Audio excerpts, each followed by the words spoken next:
Good morning everyone. চলে এলাম আমি আজকের ব্লগ নিয়ে। আজকে আমার শরীরটা ভালো নেই, ইভেন কাল থেকেই আমার শরীরটা খারাপ হয়ে গেছে। তো তার মধ্যে আজকে আমাদের কাজের দিদি আসেনি, তো ঘর মোছা, ঝাড় দেওয়া, এই সমস্ত কিছু করতে হয়েছে, যার জন্য আরও শরীরটা খারাপ লাগছে।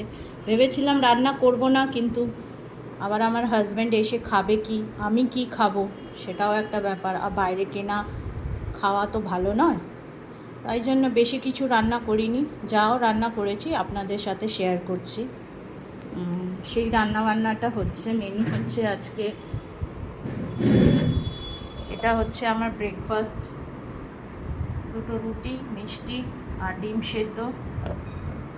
আর দুপুরের জন্য হচ্ছে, দুপুর ইভেন রাতও বলতে পারেন, এখানে হচ্ছে ভাত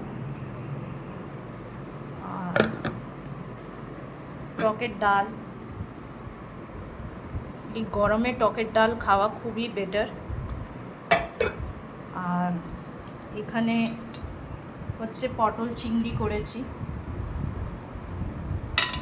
আর এখানে হচ্ছে আর মাছের কালিয়া করেছি।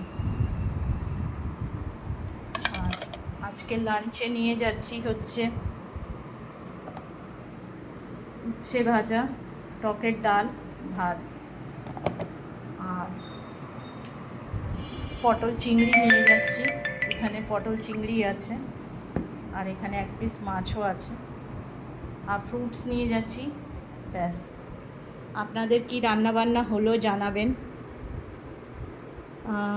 বেশি কিছু আর কথা বলবো না, বিকজ টাইম হয়ে গেছে। থ্যাংক ইউ এভরিওয়ান, ভালো থাকবেন।